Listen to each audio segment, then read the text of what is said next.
നമസ്കാരം. I plus training സൊല്യൂഷന് പുതിയൊരു ക്ലാസ്സിലേക്ക് എല്ലാവർക്കും സ്വാഗതം.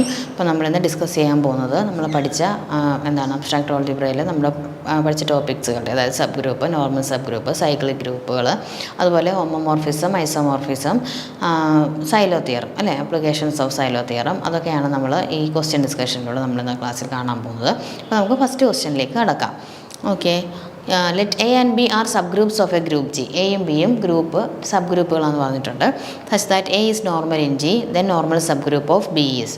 അപ്പോൾ നമുക്ക് തന്നിരിക്കുന്നത് എന്താ, എയും ബിയും രണ്ട് സബ് ഗ്രൂപ്പുകളാണ് ആണല്ലോ. ഓക്കെ, അതിൽ എ എന്ന് പറയുന്നത് ജിയുടെ നോർമൽ സബ് ഗ്രൂപ്പുമാണ്. എ എന്ന് പറയുന്നത് ജിയുടെ നോർമൽ സബ് ഗ്രൂപ്പുമാണ്. Then normal sub group of B is, ബിയുടെ നോർമൽ സബ് ഗ്രൂപ്പ് എന്താണെന്നാണ് ചോദിച്ചേക്കുന്നത്. ബിയുടെ നോർമൽ സബ് ഗ്രൂപ്പ് എന്താണെന്ന് ചോദിച്ചേക്കുന്നത്. ഇപ്പോൾ എന്താ നമ്മൾ പഠിച്ചിട്ടുണ്ട്, നോർമൽ സബ് ഗ്രൂപ്പുകളിൽ യൂണിയനുകൾ നമുക്ക് നോർമലായിട്ട് വരില്ല, പകരം ഇൻ്റർസെക്ഷനുകൾ നോർമലായിട്ട് വരുമെന്ന് പഠിച്ചിട്ടുണ്ട് അല്ലേ. അപ്പോൾ ഇതിനകത്ത് സ്വാഭാവികമായിട്ട് അപ്പോൾ ഏതായിരിക്കും ആൻസർ വരുന്നത്? ഇൻ്റർസെക്ഷൻ ആയിരിക്കും ആൻസർ വരുന്നത്. ഇൻ്റർസെക്ഷനാണ് ആൻസർ. ഓക്കെ, അപ്പോൾ എന്താ വരുന്നത്? ഇൻ്റർസെക്ഷൻ വരുവേ. A normal subgroup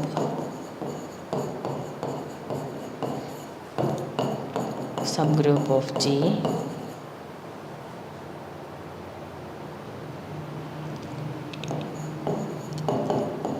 B subgroup,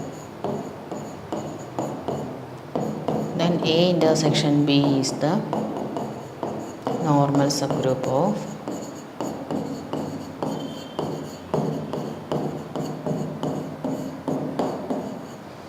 intersection B is the normal subgroup of B. Okay,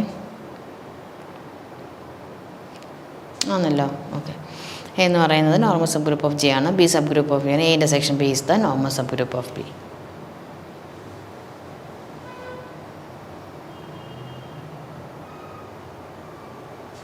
അപ്പോൾ ആൻസർ സി ആണേ.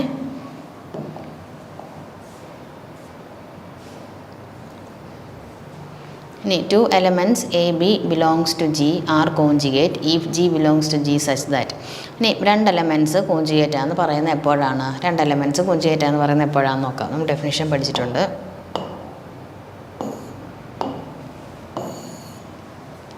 Okay, two elements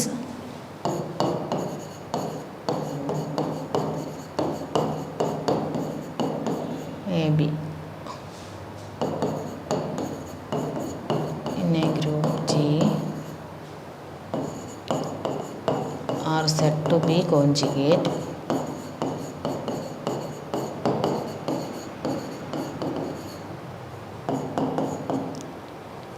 if for every x belongs to G B equal to x inverse AX എന്ന് പറയാം, or A equal to x inverse BX എന്നും പറയാം അല്ലേ. രണ്ട് elements ഒരു ഗ്രൂപ്പിൽ, രണ്ട് എലമെൻറ്റ്സ് കോൺജുഗേറ്റ് എലമെൻറ്റ്സ് ആണെന്ന് പറയണമെങ്കിൽ എന്താണ് condition? For every X belongs to G B equal to X inverse A X or A equal to X inverse B X. അപ്പോൾ ആ ഒരു കണ്ടീഷൻ വരുന്നത് ഇവിടെ ഏതാണ് നോക്കുകയും, ഏതിനാണ് വരുന്നത്? ഇതല്ല, B equal to G A G അല്ല, ഇവിടെ എക്സിന് പകരം ജി ആണെന്നേ ഉള്ളൂ കേട്ടോ. ബി ഈക്വൽ ടു ഉണ്ടോ, ജി ഇൻവേഴ്സ് ജി എ, അങ്ങനെ അത് വരത്തില്ല. B equal to G A G inverse അത് വരാം അല്ലേ. ഇത് രണ്ടും ഇൻവേഴ്സാണ് വരുന്നത്. അപ്പോൾ ഇതാണ് ഓപ്ഷൻ സി ആണ് കറക്റ്റ്. അതായത് B equal to G A G inverse for every G belongs to G. G inverse A G എന്നോ ജി എ ജി ഇൻവേഴ്സ് എന്നോ ഒക്കെ നമുക്ക് പറയാം.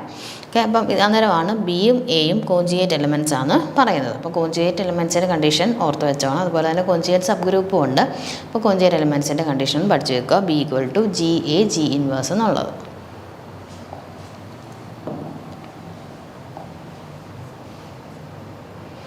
ഇനി third one, two conjugate elements in G have.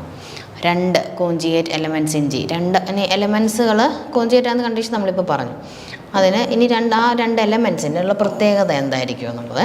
ഇപ്പം ഒരു റിസൾട്ടുണ്ട്, conjugate elements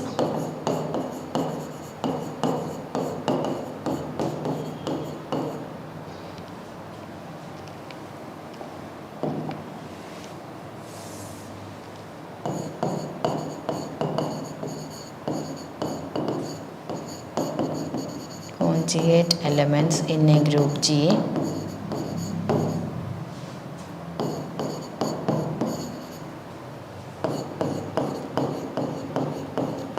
preserves order. Conjugate elements in a group G preserves order preserve ചെയ്യും കേട്ടോ. Conjugate elements in A group G preserves order. ഇപ്പോൾ സെയിം ഓർഡർ. അപ്പോൾ എന്തായിരിക്കും ഇതിൻ്റെ answer? Same order ആയിരിക്കുമെന്ന്. ആ എലമെൻസിൻ്റെ ഓർഡർ സെയിം ആയിരിക്കും.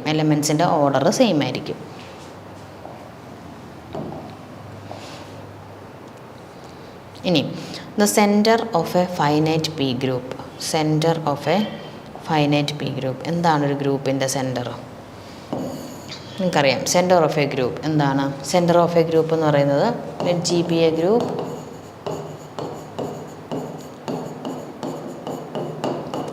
ദെൻ സെൻറ്റർ ഓഫ് ജി അല്ലേ, ഡിനോട്ടഡ് ബൈ എന്താണ്? Noted by z of G equal to set of all z belongs to G such that gz equal to zg for all g belongs to g. അല്ലേ, commute ചെയ്യുന്ന elements, അതാണ് centre എന്ന് പറയുന്നത്. എന്താണ്? Commute ചെയ്യുന്ന elements.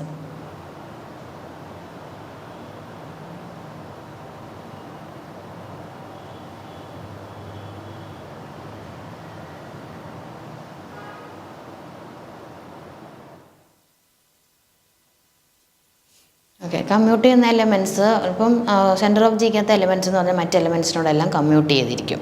Okay, അതാണ് ഉദ്ദേശിക്കുന്നത്. അപ്പോൾ അതാണ് സെൻറ്റർ ഓഫ് ജി. പിന്നെ സെൻറ്റർ ഓഫ് ജി എന്ന് പറയുന്നത്. അപ്പോൾ നമുക്ക് അറിയേണ്ടത് the centre of a finite P group അല്ലേ. ആദ്യം ഫൈനൈറ്റ് പി ഗ്രൂപ്പ് എന്താണെന്നൊന്ന് പറയാം. എന്താണ് finite P group? is a group having order അല്ലേ, having order, a power of prime നമ്പറിൻ്റെ പവറായിട്ട് വരും. പ്രൈം നമ്പറിൻ്റെ പവറായിട്ട് വരുന്ന ഓർഡറുള്ള ഗ്രൂപ്പ്, അതിനെയാണ് ഫൈനൈറ്റ് പി ഗ്രൂപ്പ് എന്ന് പറയുന്നത് അല്ലേ. പവർ ഓഫ് പ്രൈമിൻ്റെ പവർ എന്ന് പറയുമ്പോൾ ഫൈനൈറ്റ് അല്ലേ. അപ്പോൾ ഒരു ഫൈനൈറ്റ് ഗ്രൂപ്പിനാണ് ഒരു ഫൈനൈറ്റ് ഓർഡർ ഉണ്ടാകുന്നത്. ആ ഓർഡർ ഒരു പ്രൈമിൻ്റെ പവറായിട്ട് വരികയാണെങ്കിൽ നമ്മളതിനെ ഫൈനൈറ്റ് പി ഗ്രൂപ്പ് എന്ന് വിളിക്കും. ഓക്കെ, ഫൈനൈറ്റ് പി ഗ്രൂപ്പ് എന്ന് വിളിക്കും. ഇനി the centre of a finite P group is the centre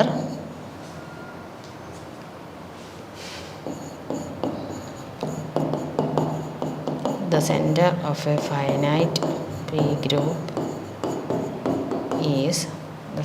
a finite P group is non-trivial, always non-trivial കേട്ടോ, always non-trivial. The center of a finite P group is always non-trivial ആയിരിക്കും. അപ്പോൾ അതാണ് അതിൻ്റെ answer വരുന്നത്. non-trivial ഓർത്തോണേ. The centre of a finite P group is always non-trivial.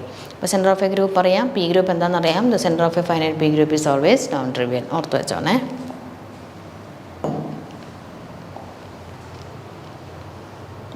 Any two conjugate subgroup of a group are conjugate subgroup of a group are any two conjugate subgroup of a group are എന്താണ്? Conjugate sub group അറിയാം അല്ലേ. എന്താണ് conjugate sub group?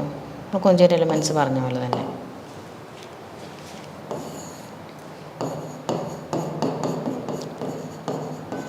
Let H and K are two subgroups of G.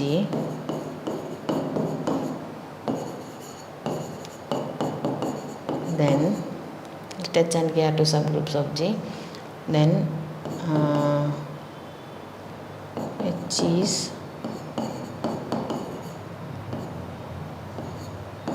said to be conjugate to K if G belongs to G, H equal to G inverse KG. അല്ലേ? G inverse K G എന്ന് പറയുമ്പോഴാണ് H equal to G inverse K G വരുമ്പോഴാണ് H കെയും conjugate സബ് ഗ്രൂപ്പുകളാണെന്ന് പറയുന്നത്. ഇനി any two conjugate subgroup isomorphic ആയിരിക്കും. Any two conjugate subgroups എപ്പോഴും ഐസോമോർഫിക് ആയിരിക്കും. കാരണം അത് ഓർഡർ പ്രിസർവ് ചെയ്യും, അല്ലേ? കോഞ്ചുഗേറ്റ് എലിമെൻറ്റ്സ് ഓർഡർ പ്രിസർവ് ചെയ്യും നമ്മൾ പഠിച്ചു. ഓക്കെ, അപ്പോൾ അതുപോലെ തന്നെ കോഞ്ചുഗേറ്റ് സബ് ഗ്രൂപ്പുകളിനകത്തെയും അതിൻ്റെ ഓർഡർ പ്രിസർവ് ചെയ്യും. അപ്പോൾ അങ്ങനെയുള്ള കുറച്ച് കണ്ടീഷൻസ് സെയിം ആയിട്ട് വരും സബ് ഗ്രൂപ്പുകളുടെ. അപ്പോൾ അതുകൊണ്ട് അത് എന്തായിട്ട് വരും? ഐസോമോർഫിക് ആയിട്ട് മാറും. അപ്പോൾ ഐസോമോർഫിക് ആണ് കറക്റ്റ് ആൻസർ വരുന്നത്. Any two conjugate sub group of A group G are isomorphic.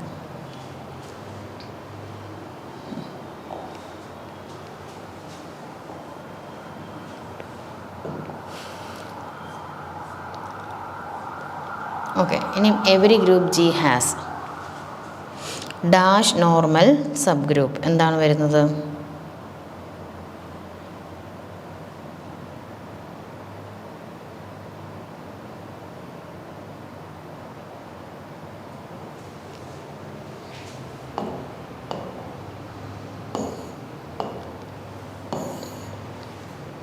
Every group G has at least how many normal subgroups? How many normal subgroup? Every subgroup of an, ഒന്ന് ഓർത്തിരുന്നോണേ, every subgroup of an, every subgroup of an abelian group is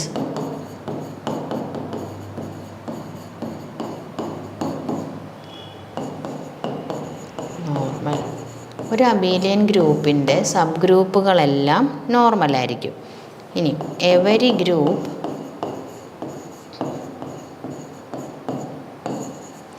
G has at least every group G has at least two normal subgroups. Two normal subgroups which are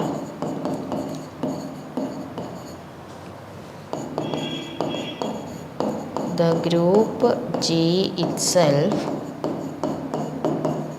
and the group G itself and the subgroup containing E only.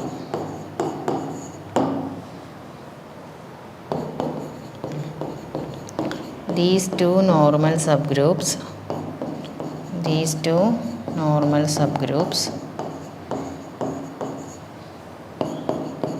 are known as improper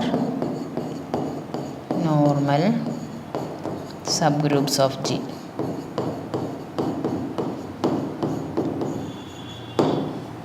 okay, മനസ്സിലായോ? ഇനി ഒരു Abelian ഗ്രൂപ്പാണ് എങ്കിൽ, Abelian group എന്ന് പറഞ്ഞാൽ അറിയാം അല്ലേ, എന്താണ്? എലമെൻസുകളെല്ലാം കമ്മ്യൂട്ട് ചെയ്യുന്ന ഗ്രൂപ്പുകളെയാണ് അബീലിയൻ ഗ്രൂപ്പ് എന്ന് വിളിക്കുന്നത്. എല്ലാ സൈക്ലിക് ഗ്രൂപ്പുകളും അബീലിയൻ ഗ്രൂപ്പുകളായിരിക്കും. സൈക്ലിക് ഗ്രൂപ്പുകൾ എല്ലാം അബീലിയൻ ഗ്രൂപ്പുകളായിരിക്കും. സൈക്ലിക് ഗ്രൂപ്പുകൾ എന്ന് പറഞ്ഞാൽ ഒരു എലമെൻറ്റ് കൊണ്ട് ആ ഗ്രൂപ്പിനെ മൊത്തം ജനറേറ്റ് ചെയ്യാൻ പറ്റുന്ന ഗ്രൂപ്പുകളെയാണ് നമ്മൾ സൈക്ലിക് ഗ്രൂപ്പ് എന്ന് വിളിക്കുന്നത്. Z n addition modulo N type ഗ്രൂപ്പുകളെല്ലാം സൈക്ലിക് ഗ്രൂപ്പുകളാണ്. എല്ലാ അബീലിയനുമാണ്. എല്ലാ അബീലിയൻ ഗ്രൂപ്പും സൈക്ലിക് ആണോന്നില്ല കേട്ടോ, പക്ഷേ സൈക്ലിക് ഗ്രൂപ്പുകളെല്ലാം അബീലിയൻ ആയിരിക്കും. അതേപോലെ തന്നെ അപ്പോൾ അബീലിയൻ ഗ്രൂപ്പിൻ്റെ സബ് ഗ്രൂപ്പുകളെല്ലാം നോർമൽ സബ് ഗ്രൂപ്പുകളും ആയിരിക്കും. Every sub group of an Abelian group is normal. ഇനിയും അതുപോലെ തന്നെ ഒരു ഗ്രൂപ്പിന് അറ്റ്ലീസ്റ്റ് 2 നോർമൽ സബ് ഗ്രൂപ്പുകളെങ്കിലും കാണും. ഒരു ഗ്രൂപ്പിന് അറ്റ്ലീസ്റ്റ് 2 നോർമൽ സബ് ഗ്രൂപ്പുകളെങ്കിലും കാണും. അത് ഏതൊക്കെയാണ്? ആ ഗ്രൂപ്പ് ഇറ്റ്സെൽഫ്, ആ ഗ്രൂപ്പ് തന്നെ ഒരു നോർമൽ സബ് ഗ്രൂപ്പാണ് അതിൻ്റെ. അതേപോലെ തന്നെ ഐഡൻറ്റിറ്റി എലമെൻറ്റ് കണ്ടെയ്ൻ ചെയ്യുന്ന സബ് ഗ്രൂപ്പും അതിൻ്റെ ഒരു നോർമൽ സബ് ഗ്രൂപ്പ് ആയിരിക്കും. ഐഡൻറ്റിറ്റി എലമെൻറ്റ് എലോൺ തന്നെ ഒരു ഗ്രൂപ്പാണ് നമുക്കറിയാം അല്ലേ. അതുകൊണ്ട് തന്നെ അതൊരു നോർമൽ സബ് ഗ്രൂപ്പുകളും ആയിരിക്കും. ആ ജിയുടെ നോർമൽ സബ് ഗ്രൂപ്പുകൾ ഏതാണ്? G itself and the identity element alone sub group containing identity element alone. അപ്പോൾ അത് രണ്ടുമാണ് നോർമൽ സബ് ഗ്രൂപ്പുകൾ. എന്തായാലും ഒരു ഗ്രൂപ്പ് എന്ന് പറയുമ്പോൾ തന്നെ ഐഡൻറ്റിറ്റി എലമെൻറ്റ് ഷുവറായിട്ടും ഉണ്ടാവും. സോ അത് തന്നെ ജനിച്ചൊരു സബ് ഗ്രൂപ്പായിരിക്കും. ആ സബ് ഗ്രൂപ്പ് എപ്പോഴും നോർമലായിരിക്കും. അതുപോലെ തന്നെ ആ ഗ്രൂപ്പ് മൊത്തത്തിലും എപ്പോഴും നോർമലായിരിക്കും. അപ്പോൾ ഈ 2 ഇംപ്രോപ്പർ നോർമൽ സബ് ഗ്രൂപ്പുകൾ എപ്പോഴും ഒരു ഗ്രൂപ്പ് എടുത്താൽ അതിന് ഉണ്ടാവും. ഈ രണ്ട് സബ് ഗ്രൂപ്പിനെയാണ് ഇംപ്രോപ്പർ നോർമൽ സബ് ഗ്രൂപ്പ് എന്ന് വിളിക്കുന്നത്. നമുക്കറിയാം സബ് ഗ്രൂപ്പുകളിൽ നമ്മൾ പഠിച്ചതാണ് ഫുൾ ഗ്രൂപ്പ് വരാതെ ബാക്കി എല്ലാ സബ് ഗ്രൂപ്പും നമ്മൾ പ്രോപ്പർ സബ് ഗ്രൂപ്പ് എന്ന് വിളിക്കും അല്ലേ. ഗ്രൂപ്പ് ഫുള്ളായിട്ട് ഗ്രൂപ്പ് ഒരു sub group of it self തന്നെയാണ്. അതിനെ നമ്മൾ ഇംപ്രോപ്പർ സബ് ഗ്രൂപ്പ് എന്നാണ് വിളിച്ചത്. അതുപോലെ തന്നെ കണ്ടെയ്ൻ ചെയ്യുന്ന ഈ മാത്രം എന്ന് പറയുമ്പോൾ നമ്മൾ ട്രിവിയൽ എന്ന് പറയുമായിരുന്നു. അപ്പോൾ അതിനെ രണ്ടിനും നമ്മൾ improper sub group improper normal sub group എന്ന് വിളിച്ച് ജിയെയും ഇയെയും. ഓക്കെ, അപ്പോൾ അത് ഇമ്പോർട്ടൻ്റ് ആണ്. രണ്ട് ഇംപ്രോപ്പർ നോർമൽ സബ് ഗ്രൂപ്പ് ഒരു ഗ്രൂപ്പിന് എപ്പോഴും ഉണ്ടാവും കേട്ടോ. അപ്പോൾ ഇവിടുത്തെ ആൻസർ എത്രയാണ്? 2 ആണ്. അപ്പോൾ every group G has at least 2 normal sub group എന്ന് നമുക്ക് പറയാം.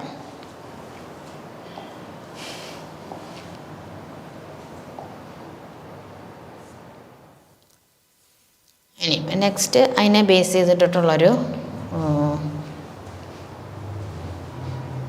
ക്വസ്റ്റ്യൻ ആണ്. Groups having no proper normal sub groups are called. അപ്പോൾ നമ്മൾ പറഞ്ഞു ഒരു ഗ്രൂപ്പിന് 2 ഇംപ്രോപ്പർ നോർമൽ സബ് ഗ്രൂപ്പുകൾ എന്താണെങ്കിലും ഉണ്ടാവും. ഓക്കെ, 2 ഇംപ്രോപ്പർ ഉണ്ടാവും എന്ന് പറഞ്ഞു. ഇനി പ്രോപ്പർ ഒന്നുമില്ലാത്ത ഇംപ്രോപ്പർ എങ്കിലും അറ്റ്ലീസ്റ്റ് ഉണ്ടാവും, പിന്നെ പ്രോപ്പർ നോർമൽ സബ് ഗ്രൂപ്പുകളും ഉണ്ടാവും. അങ്ങനെ ഇംപ്രോപ്പർ മാത്രം വരുന്ന അല്ലെങ്കിൽ പ്രോപ്പർ നോർമൽ സബ് ഗ്രൂപ്പുകൾ ഇല്ലാത്ത ഗ്രൂപ്പിനെയാണ് നമ്മൾ എന്തെന്ന് പറയുന്നത്? സിമ്പിൾ ഗ്രൂപ്പ് എന്ന് പറയുന്നത്. നമ്മൾ പഠിച്ചതാണ് സിമ്പിൾ ഗ്രൂപ്പ് എന്താണെന്നുള്ളത്. അതിനെയാണ് നമ്മൾ സിമ്പിൾ ഗ്രൂപ്പ് എന്ന് പറയുന്നത് കേട്ടോ. Simple group. Okay, simple group is a group having no proper normal sub groups. Definition ഓർത്തോണം.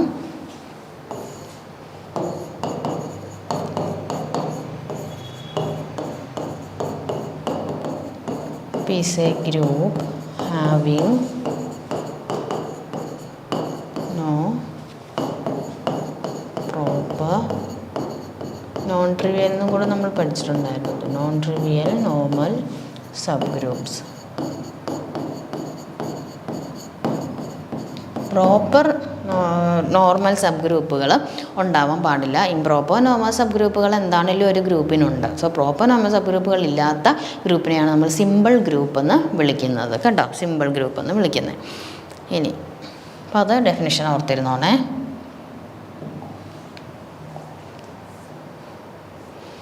ഇനി അടുത്ത next one. For each H belongs to H and G belongs to G, G H G inverse എന്ത് വരും?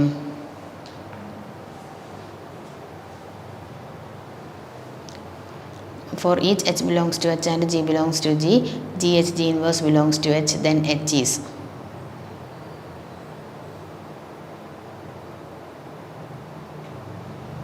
എന്താണ് normal sub ഗ്രൂപ്പിൻ്റെ ഡെഫിനിഷനാണ് അതല്ലേ? Normal sub ഗ്രൂപ്പിൻ്റെ ഡെഫിനിഷനാണ്. So അതിൻ്റെ ആൻസർ നോർമൽ സബ് ഗ്രൂപ്പ് എന്നാണ് വരുന്നത്. For each h belongs to h and g belongs to g, gh g inverse belongs to h, then H is a normal subgroup of G.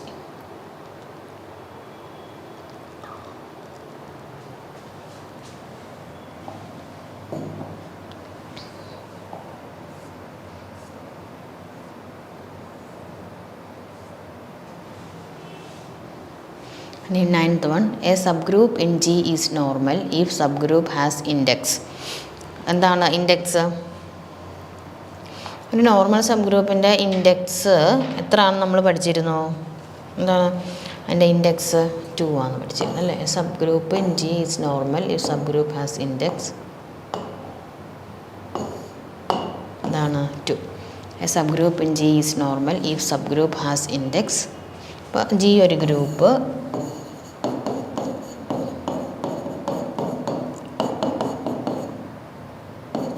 H normal sub ഗ്രൂപ്പാണിരിക്കട്ടെ. ഞാൻ index നമ്മൾ not ചെയ്തത് ഇങ്ങനെ അല്ലായിരുന്നോ?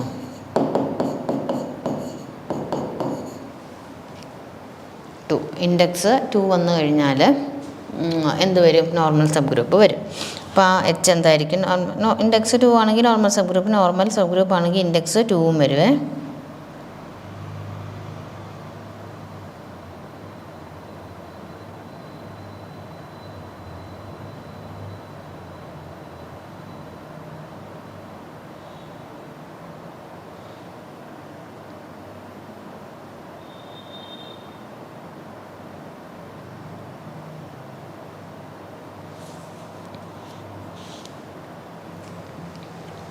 Okay, every subgroup of index 2 is normal.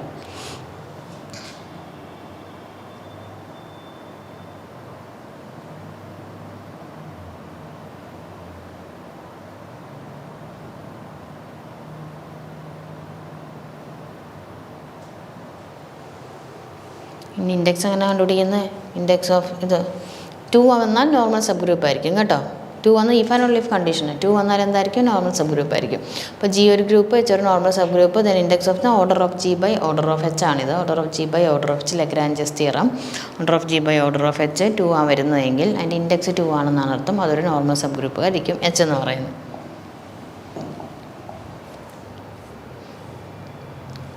Okay, in 10th one, let H be a normal subgroup of G, then quotient group G by H is represented as.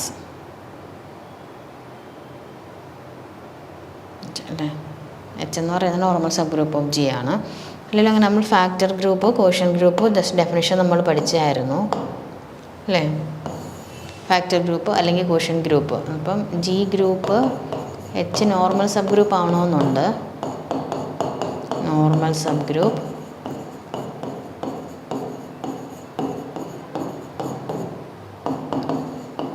then G by H അല്ലേ is called factor group or quotient group.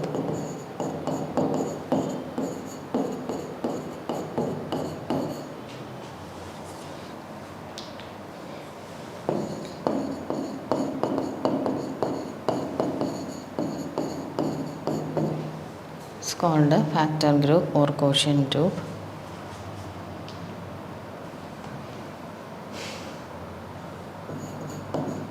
Defined as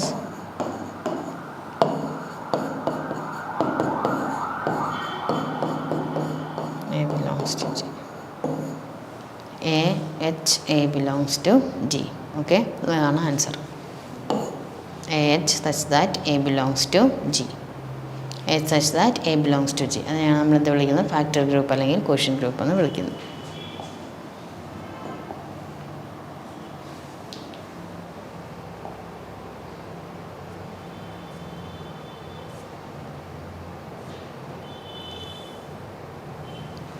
Okay, and next 11th question. The set of those elements of G which commute every element of G is called the set of those elements of G which commute every element of G. ഇപ്പം നമ്മൾ മുമ്പേ പഠിച്ചായിരുന്നു ഒരു group G ആണ്.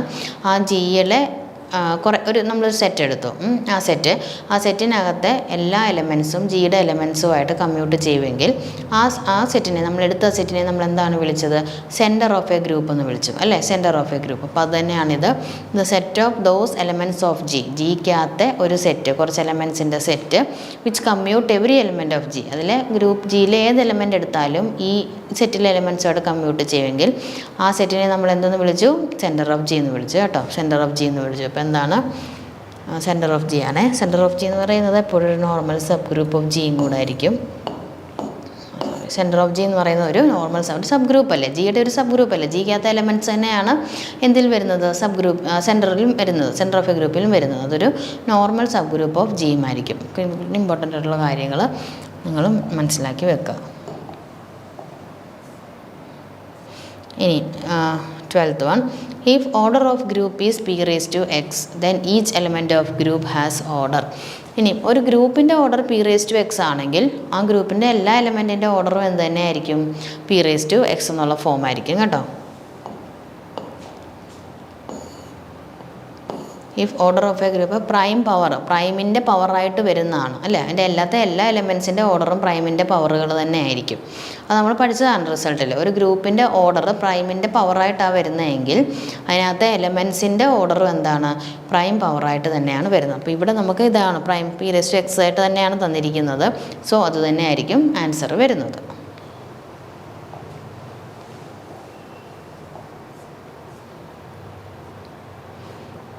ഇനി 13th question നോക്കിയേ.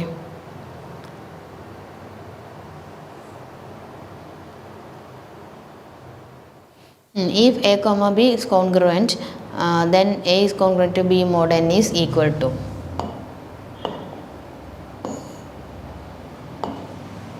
എന്താ? എയും ബിയും, അതായത് A congruent to B mod N ആണ്. അതിൻ്റെ അർത്ഥം എന്താണെന്നേ ചോദിച്ചുള്ളൂ. A congruent to B mod N ആണെങ്കിൽ അതിൻ്റെ അർത്ഥം എന്താ? എ മൈനസ് ബി ഇല്ലേ? Congruent to zero mod N അല്ലേ? A minus B congruent to zero mod N എന്ന് പറഞ്ഞാൽ എന്താ? N divides A minus B എന്നാണ് അതിൻ്റെ അർത്ഥം അല്ലേ? എന്നിനെ എ മൈനസ് ബി വെച്ച് ഡിവൈഡ് ചെയ്യുമ്പോൾ എന്നാണിത്, എന്നിനെ എ മൈനസ് ബി വെച്ച് ഡിവൈഡ് ചെയ്യുമ്പോൾ കിട്ടുന്ന റിമൈൻഡറാണ് എന്ത്, 0. അതാണ് അതിൻ്റെ അർത്ഥം. A congruent to B mod n എന്ന് പറഞ്ഞാൽ A minus B congruent to 0 mod n. അതിൻ്റെ അർത്ഥം എന്നിനെ എ മൈനസ് ബി വെച്ച് ഡിവൈഡ് ചെയ്യുമ്പോൾ എ മൈനസ് ബി എൻ വെച്ച് ഡിവൈഡ് ചെയ്യുമ്പോൾ റിമൈൻഡർ എന്ത് കിട്ടും, 0 കിട്ടും. റിമൈൻഡർ എന്താണ് കിട്ടുന്നത്, 0 ആണ് കിട്ടുന്നത്. ഓക്കെ, അപ്പോൾ അതാണ് എൻ്റെ അർത്ഥം. അപ്പോൾ N divides A minus B എന്നാണ് അതിൻ്റെ ആൻസർ വരുന്നത്. ഇനി the number K of Sylow P sub group of a finite group is congruent to the number K of Sylow P sub group of a finite group. Sylow P sub group നമ്മൾ പഠിച്ചതാണ്. എന്താണ്, മറ്റ് P ഗ്രൂപ്പുകളിൽ ഇല്ലാത്ത sub ഗ്രൂപ്പുകളെ നമ്മൾ എന്തെന്ന് വിളിക്കുന്നത്, സൈലോ പി സബ് ഗ്രൂപ്പ് എന്ന് വിളിക്കും. നമ്മൾ സൈലോ പി സബ് ഗ്രൂപ്പ് പഠിച്ചതല്ലേ, മറ്റ് പി സബ് ഗ്രൂപ്പുകളിൽ ഇല്ലാത്ത കണ്ടെയ്ൻ ചെയ്യുന്ന നമ്മളുടെ എക്സാമ്പിളൊക്കെ പഠിച്ചാൽ നിങ്ങളെ ക്ലാസ് നോക്കിയാൽ മതി.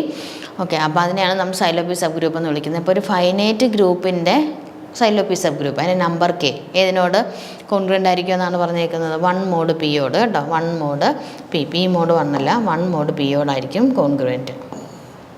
ഒരു സൈലോ പി സബ് ഗ്രൂപ്പിൽ കെ എന്ന് പറയുന്ന നമ്പർ 1 മോഡ് പിയോട്ടായിരിക്കും കോൺഗ്രുവൻസി വരുന്നത്. അത് ഓർത്തിരുന്നാൽ മതി.